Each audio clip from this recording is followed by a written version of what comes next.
Jóvenes, muy buenas noches. Van a disculpar un poco la demora, que estaba terrible el tráfico, pero bueno, aquí estamos. Vamos a continuar viendo la unidad 2, en la cual ya vemos la última parte de los protocolos de enrutamiento de redes inalámbricas sin infraestructura. A ver, vamos a ver, ya hemos visto los protocolos, los reactivos, los proactivos. Ya hemos comentado sobre los reactivos y sus respectivos protocolos. Ahí agregué algo de información para compartírsela en la plataforma y ahí puedan tener un poco más de amplitud en lo que se explicó en clase. Ahí tenemos los protocolos proactivos que lo vimos en la anterior clase, sus características y sus videos de apoyo.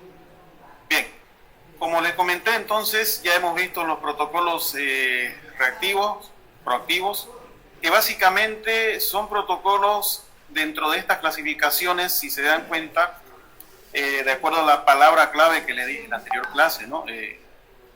Lo que es vector distancia versus estado de enlace. Vector distancia, que son los protocolos que toman en cuenta la cantidad de saltos que va a dar la información al viajar por los nodos, es decir, la distancia que hay de un nodo a otro, sin importar en este caso la calidad de la conexión, por ejemplo. Sin embargo, los protocolos de enrutamiento de estado de enlace no les importa la distancia, sino que la calidad del enlace que tiene del emisor hacia el receptor. Puede que tenga mayor cantidad de enlaces, pero como se trata de un protocolo de estado de enlace, entonces lo que ve es la calidad del enlace. Dentro de estas dos clasificaciones entonces están los reactivos, que son protocolos, también hay protocolos de estado de enlace y protocolos de vector distancia, pero al ser reactivos funcionan en la primera clasificación, un recordatorio les estoy haciendo. En los protocolos reactivos, al ser reactivos, como les decía, hay estado de enlace y hay vector de distancia, lo que les acabo de comentar, pero al ser reactivos funcionan pues, de acuerdo a solicitud, de acuerdo a una demanda. Si es que existe una demanda o una solicitud para enviar información, entonces arma la ruta, establece la conexión y hace el envío de información correspondiente. Mantiene la ruta por un pequeño lapso de tiempo y esta se destruye. Entonces tiene sus ventajas y sus ventajas, como ya le hemos analizado. En el caso de los proactivos también tenemos los protocolos estado de enlace y vector de distancia también, pero al ser proactivos estos protocolos están funcionando constantemente, no esperan una solicitud de envío de información. Es decir, que están constantemente manteniendo sus rutas.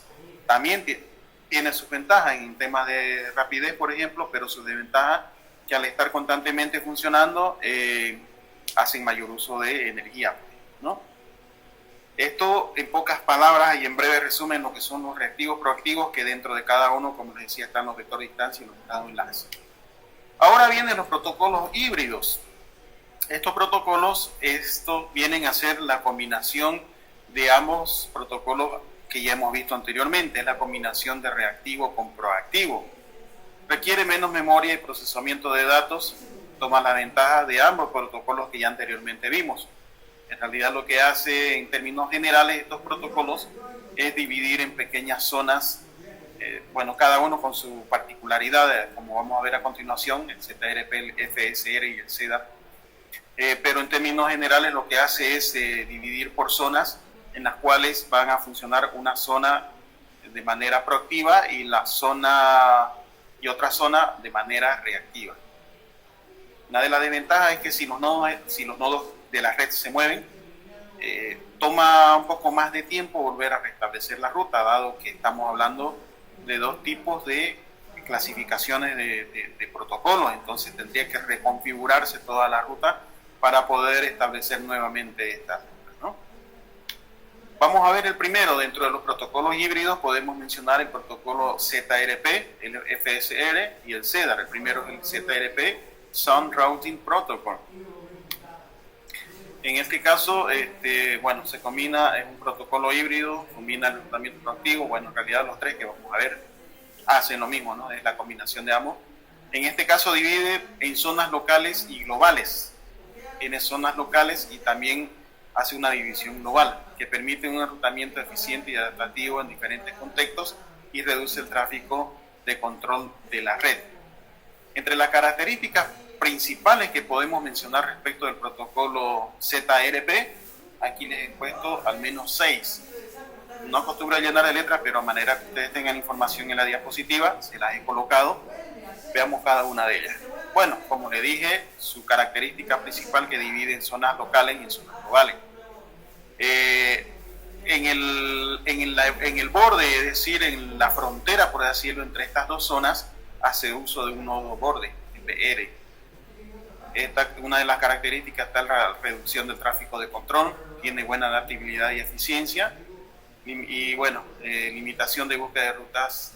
Vamos a ver cada una de ellas. El tema de la zona local personal, se utiliza el protocolo de enrutamiento proactivo, es decir, que en esta pequeña zona local, que es la más cercana a un nodo central, utiliza las características de proactividad, es decir, que constantemente está funcionando en esta zona, que mantiene las rutas constantemente actualizadas.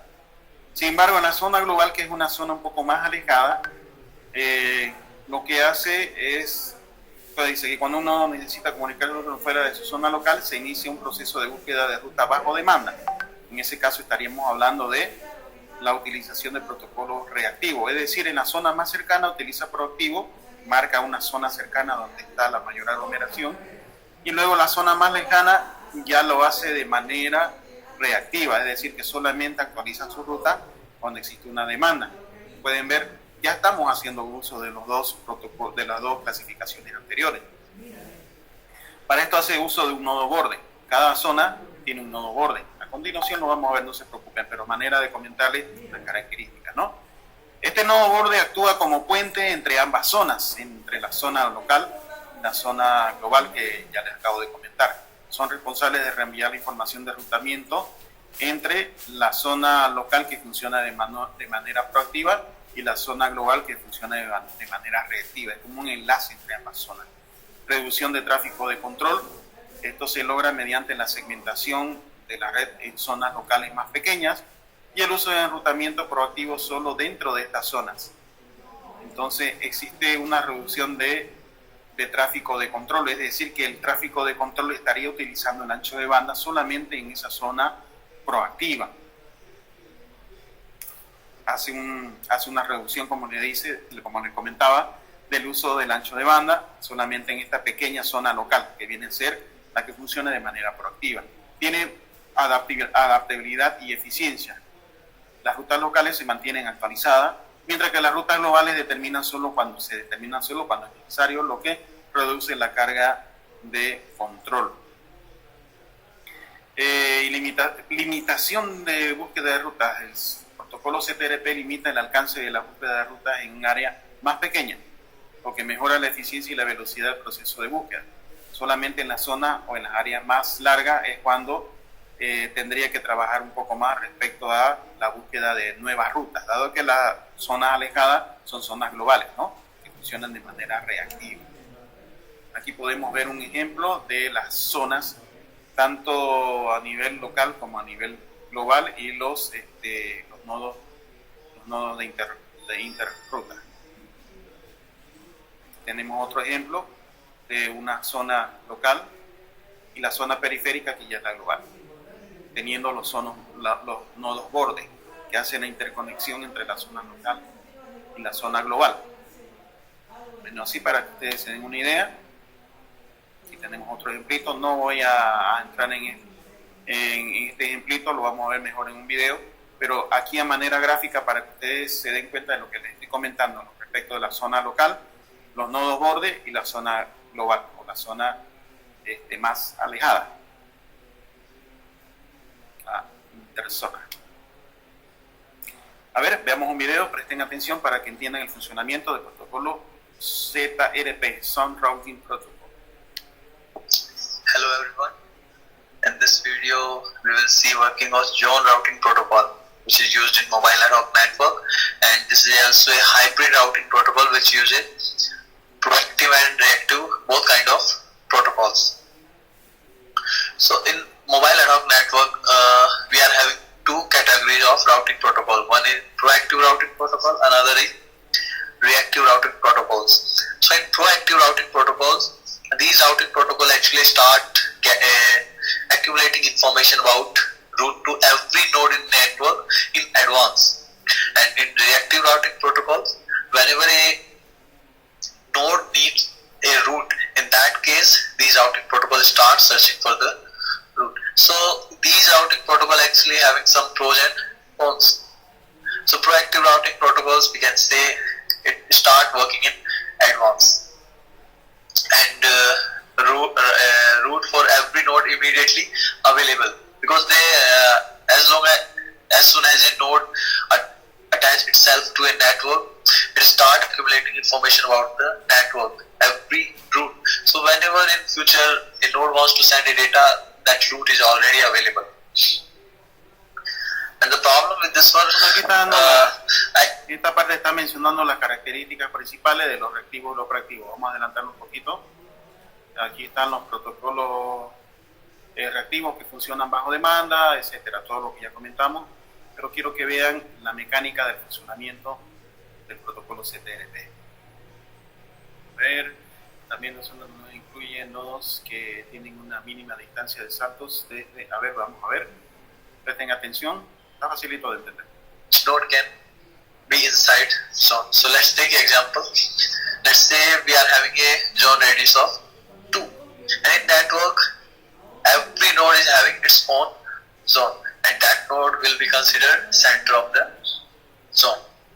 So here we want to see what is the zone for node A, and we are considering zone radius 2. So what we have to do, we have to see distance for every node from node A. So if we see distance of C from node A is 1 hop, this distance actually will be number of hops. Node D will be having 2 hop away, node G will be having is 3 hops away, and so on. So here if we can see, if we try to reach node E from this way, it will be 3, but if we try to reach node E from this way, it will be 2. So in case of multiple distance, we will select minimum. So finally we got the distance for every node. Now what we have to do, among these nodes, all nodes which distance is less than or equal to zone radius, those nodes will be inside the zone of node A. So here we can say these are the nodes which are inside zone of node A, and node A will be known as center of this zone. In similar way, a zone for node F can be calculated. Now there is one more definition which is peripheral node. So when we define a zone for a node, all these nodes are having distance. So what we have to do in order to find out peripheral nodes, select nodes which are having distance equal to zone radius. So node D is having distance 2, which is equal to zone radius. F is also having 2, E also having 2. So these 3 nodes are known as peripheral nodes. Now we will see how zone routing protocol works. So for every node, a zone will be specified. In that zone, only proactive routing protocol is used. So inside a zone, every node will be having a route for another node, and this is also termed as an intra-zone routing protocol. So proactive routing protocol used inside zone. And another is inter-zone routing protocol, for which reactive routing protocols are used. So in case if A wants to send anything to Z, node G, so inter-zone routing protocol will be used. In case if node A wants to send anything to node F, intra-zone routing protocol will be used. So here we will see the working of zone routing protocol. So let's say node A wants to send data to node L, and we are considering zone radius of 2. So first of all, we will see what is the zone of node A. So this boundary actually is showing these nodes are in zone of node A. So node A first will check whether destination is in its zone or not. So we can see this node is outside the zone. So in such cases, if destination is not in zone, then A will start reactive routing protocol, initiate a route searching mechanism, and they will send a route query packet. So instead of broadcasting those packet, A will send route query packet only its peripheral node. So node which are having distance 2. So these are 3 nodes D, G and E which are having distance equal to zone radius. So node A will send its route query packet to its peripheral node. So now these peripheral node when receive a route query packet, they also run the same logic. They will check whether the destination is in their zone or not. So here G received a route query packet, and G from that route query packet will know that someone is looking for node L. So G will search whether this node L is in its zone or not. Because if this node is in its zone, G will be having a route for L, but it is outside the zone. So G also will do the same thing. It will forward that route query packet to its peripheral node. So G is having 4 peripheral node. So we are considering only K node route query packet. So this packet are actually sent to M, A and E, all no. Now when K receive this packet, K also, so this is the zone of node K. Now K also will do the same thing. It will check whether the destination is in its zone or not. So K will find out, because of those proactive routing protocol already working in its zone, that L is in the same zone and K is already having a route for node L. So now K will send the reply to node A. Now K will send this route LKGA. And how they do that? Whenever a node initiate a route query packet, they actually attach their IP address in the packet. And all intermediate node which are receiving that packet, like their peripheral node, they also attach their IP address in the packet. So when that packet is actually received by destination will find out what was the route from node sender to destination. So these are some point about zone routing protocol. Route accumulation process, which we have already discussed. Every node append its IP address to received query packet, and then sequence of IP address will specify route from the query source to current node. Another is query control mechanism. This will ensure that same route query will not be repeated again. In case if a node has forwarded query for a particular destination, and in future if that node is receiving same query again, it will not forward it. Thank you very much for watching. Perfecto. Ahora veamos el otro protocolo híbrido, el FSR, Phase A State Routing. También este protocolo lo que hace es dividir por zonas, pero en este caso radiales. A ver, veamos algunas de sus características. Dice, utiliza la técnica Phase A para reducir la sobrecarga de información de enrutamiento en redes ad hoc. Esto se logra enfocándose en los nodos cercanos y actualizando con menos frecuencia la información sobre los nodos distantes.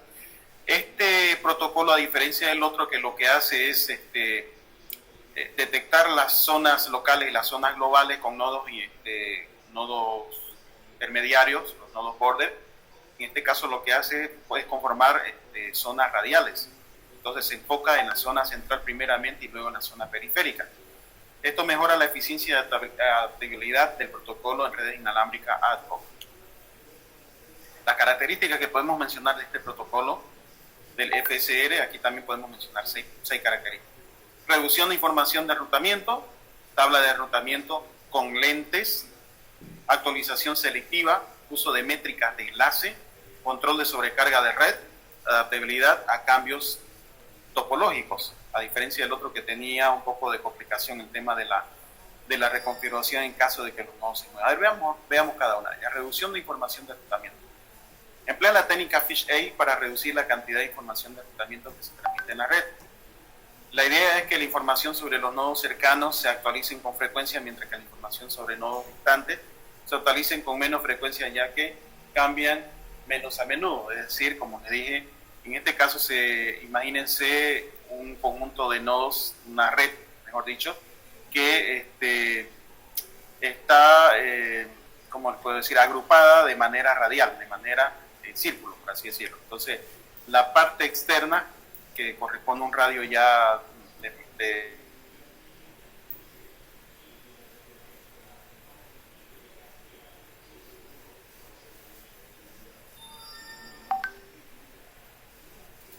en áreas circulares concéntricas. Eso es lo que les comentaba. Áreas circulares concéntricas. El nodo actualiza más frecuentemente las rutas del lente interior. A eso es que le llama lente. En realidad viene a ser la zona circular más central, la más cercana, por así decirlo, que mantiene actualizaciones más frecuentemente y con menos frecuencia en la parte o en los lentes exteriores. En eso es que se basa en el tratamiento con lentes. Actualización selectiva. Actualiza selectivamente según la distancia y la importancia de los nodos en la topología. Los nodos cercanos y críticos se actualizan con más frecuencia, mientras que los nodos distantes y menos importantes se actualizan con menos frecuencia. Estamos siendo un poquito redundantes en esta información, pero es más que todo para que se entiendan las características y se entiendan las diferencias con el anterior que acabamos de ver. Uso de métricas de enlace. El FSR puede utilizar métricas de enlace como el costo de enlace o la calidad de conexión.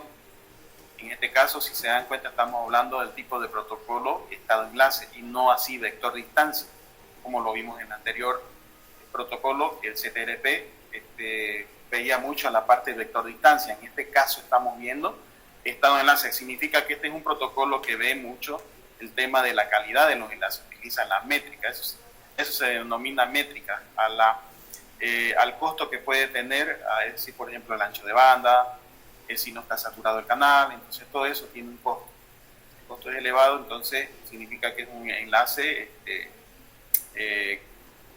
que tiene menor valor que un costo menos elevado, quiero decir, ¿no? Es decir, que el protocolo va a elegir el que tenga menor costo, que tenga mayor calidad, significa, ¿no? Para determinar la calidad de la ruta y priorizar las rutas más confiables. Entonces, en este caso, el FSR más le interesa la calidad del enlace que la cantidad de distancias de saltos. Control de sobrecarga de red. Reduce la cantidad de información de enrutamiento que se debe propagar, lo que ayuda a controlar la sobrecarga de red. Adaptabilidad a cambios topológicos. El FSR es capaz de adaptarse a los cambios de topología en la red y ajustar la información de enrutamiento en consecuencia. Las rutas se actualizan en función de la distancia y la importancia de los nodos afectados por los cambios, dando prioridad siempre a los nodos más cercanos, obviamente, como lo hemos dicho en los primeros 3 puntos, ¿no? Que hace una actualización selectiva adaptando la topología de estos. Aquí podemos darnos una idea ya a nivel gráfico, lo que les comentaba. Eso viene a ser el enrutamiento, como lo vimos aquí, el enrutamiento con lentes, eso que se le domina. Entonces lo que se hace es agrupar de manera circular, en áreas circulares concéntricas. En áreas circulares concéntricas, determinada cantidad de saltos, y hace un área ya más externa, pero siempre viendo la calidad del enlace. No olvidemos que en este caso le importa mucho la calidad de enlace. Por ejemplo, va a mirar, para llegar a un nodo externo, va a mirar cuál es la ruta que tiene mejor calidad de enlace o menor costo. En el caso de la ruta que va a seleccionar, partiendo desde la parte central, ¿no? Actualización del estado del enlace, bueno, distancias periodos, ahorita no. A ver aquí un video para que puedan entender mejor el Fish-A state routing. Hello everyone. So in this video we will see Fish-A state routing. This state routing actually originated from global state routing, and in our previous tutorial I have mentioned that link in comments as well. You can refer that link and you can understand global state routing. So here I will just provide a brief of GSR. So before going to GSR, first of all, there are some key point of fisheye state routing. So first one, this is originated from global state routing, and second, this is based on link state routing. And the way it is different from link state routing is that in link state routing, all link state packet flooded in the network. So whenever a node send a LS packet to its neighbors, those neighbors in turn broadcast that information again and again. So information actually flooded. Whereas in fisheye state routing, information is not flooded. It is sent on its neighbors. So here I am just giving you a brief how this global state routing works and how fisheye state routing is different from GSR. What is the actually problem with global state routing? So in global state routing, every node actually maintains 3 table and 1 adjacency list. So these tables are, this is known as topology table, this is next hop table, and this is distance. So as the name implies, this table will store distance between this node and other nodes, like distance between A and B is 1, distance between A and C is infinity. It means B is not having any route to node C. Next hop information, this is used for routing purpose, like in order to send a data to this destination. What is the next hop? And this topology table actually store LS information. So whenever a node sends its topology table to another node, those node will update this table. So whereas this one is received information and this is the sequence number, like at what time that information is generated. So here in GSR, every node will send its entire topology table to its neighbors, and on receiving this table, these neighbors actually update their own table, like this node B received topology table of node A. So for destination A, this is the LS information. So it will compare this information with its own. So it will find out there is no information stored in topology table. So it will first update its own table with this information. Now same C node also will do the same, and then node B will update next hop and distance table according.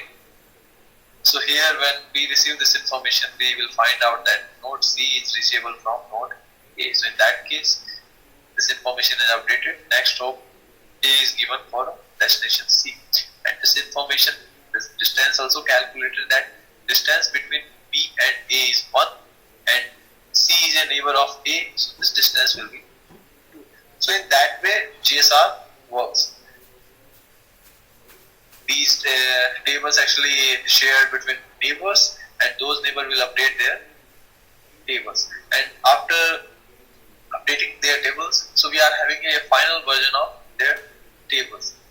So what is the problem with global state routing is that in case if a network size is very large, so there will be a huge number of nodes, and that would result in a huge amount of information in form of topology table has to be shared between neighbors. So if we are having a huge network, size of topology table also will be very huge, and that topology table, whenever it will be transmitted in the network, it will consume a considerable amount of bandwidth.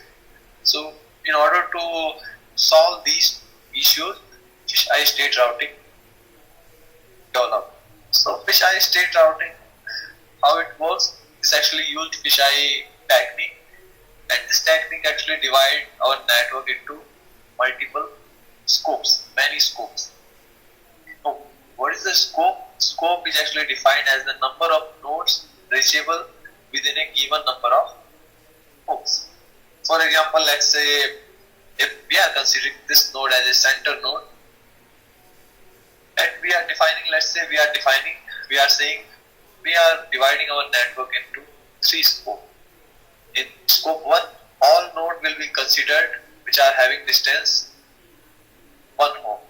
In scope 2, all nodes will be considered which are having distance 2 hops, and 3 will be for nodes which can be reached from this center node more than 2 hops. So this scope criteria can be changed. We are having only for demonstration purpose here.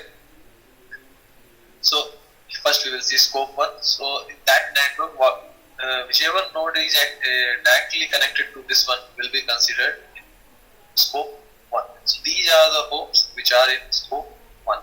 Similar for scope 2, all nodes which are having a distance of 2 hops from this center node. So these will be nodes which will be in scope 2, and remaining all will be in scope 3. So this is also included in scope 3. So network actually divided into scopes. Now what is the use of dividing that information, that network into multiple scope? That information actually used that how this topology table will be transmitted. So here we are having a view of a GSR routing, and these are the tables every node will be having. So the scope actually used that any node which are having less scope, like if you look at the distance here, if you look at the distance table, so node B is having one distance, node C is having one distance, and node D is having two distance. So if we divide this network into 3 scope, let's say 2 scope, so these two will be in scope 1 and this node will be in scope 2. So if a node is in larger scope, information related to that node will be sent less frequently. Okay, so this is the core point. Nodes which are having less scope number, so these nodes B and C are in less scope, or we can say these nodes are more near to node A.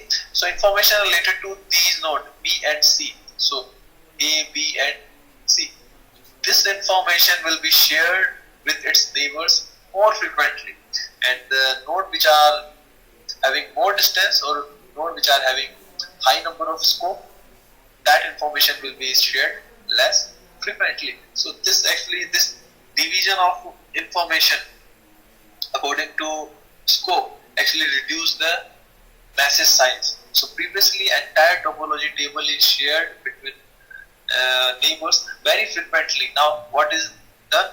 The period of time, the period when that information will be sent, again this period for nodes which are having less scope will be less, and node which are having a larger scope, for those node period will be high. So here we can say this thing, this information will be sent to neighbors very frequently, and this information will be sent less frequently. So this is the core concept of Vishesh state routing. So let's say what actually will happen. So if node B wants to send its information to node A, and so here this one we are using to represent, let's say, distance. So distance from node B to B is 0, node A having one distance, node D is having one distance, and node C is having distance 2. So B will send information of nodes which are having less distance, or we can say these nodes are in scope 1. So only their information will be sent by node B. So node B will send only this information to the neighbors very frequently. Okay, where period between sending the topology table again will be very less. Now here if we can see node C is having distance 2. So information related to node C will be sent to its neighbors less frequently. So if we say period for sending information about A, B and D is, let's say, 1 second, then period of sending information about C to its neighbor will be, let's say, 5 seconds. So in that way, size of information will be reduced, and hence bandwidth consumption also will be increased.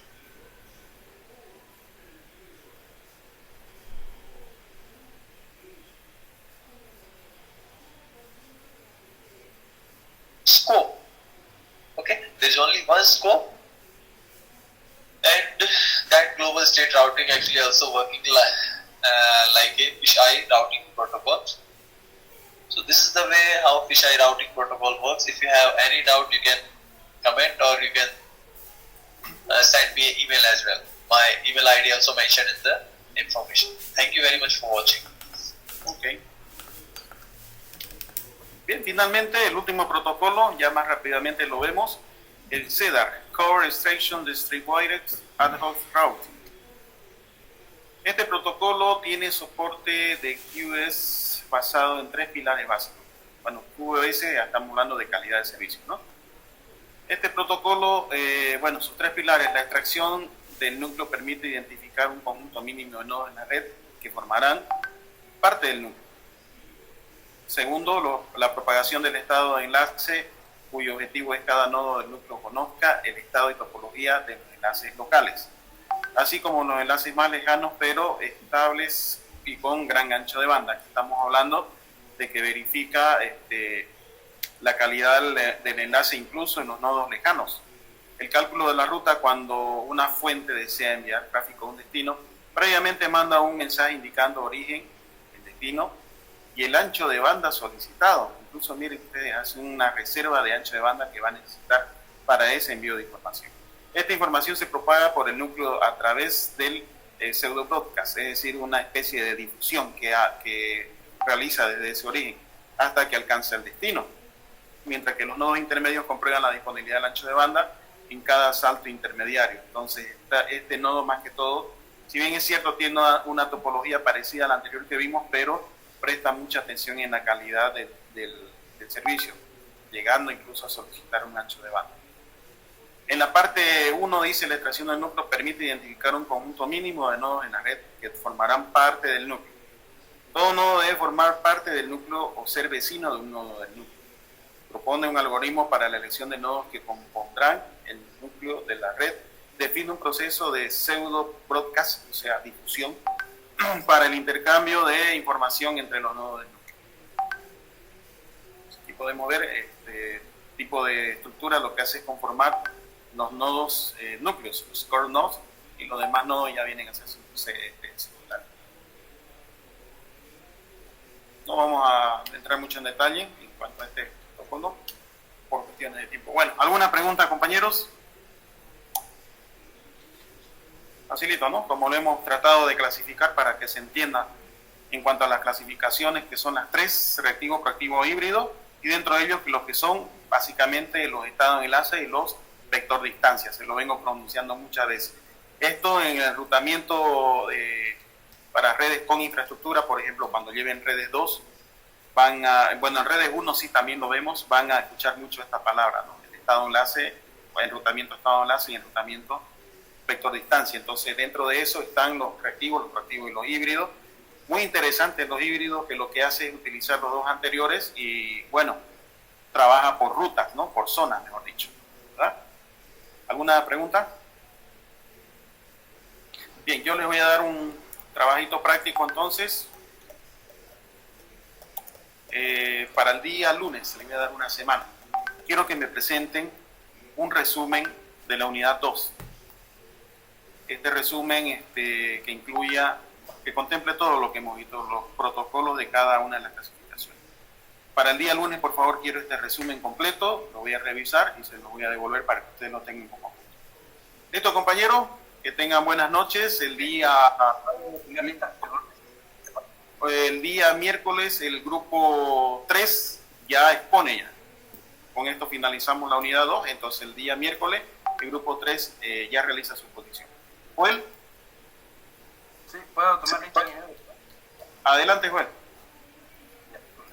Gracias. Atento, por favor. Angulo, Banzer, Sergio César, Arce, Vallejos, Iber. Presente. Arteaga, Orellana, Johnny Enrique. Camacho, Briceno, Jairo Héctor. Presente, presente. Chávez, Escobar, Miguel Ángel. Presente. Presente. Copa, Humacacho, Gabriel. Presente. Presente. Caro Salvatierra Samuel David. Delgadillo Montenegro Walter David. Presente. Díaz Rojas José Carlos. Guevara Gómez Alison Celeste. Presente. Hurtado Aguilera Douglas. Presente. Hurtado Choque Cayata Edberto. Martínez Torrico Luis Fernando. Morón Bustos Lino Paul. Presente. Paz Mamani Eliana Naida. Quispe Alfaro Laura. Quispe Lupati Will Eddy. Ramírez Tolava Arnold. Soria Galvarro Carrillo Ramos. Presente. Vallejos Iriarte Adam Henry. Presente. Yucra Copa Gladys. Presente. Zurita Eduardo Luis Gabriel. Presente. Sí, ingeniero, eso sería todo. Muy bien, gracias Joel. Compañeros, no se olviden, para el día lunes quiero el resumen completo de la unidad 2 y seguida les subo todo el material a la plataforma para que tengan de dónde estudiar y sacar información. ¿Listo? Nos vemos el miércoles. Que tengan buenas noches.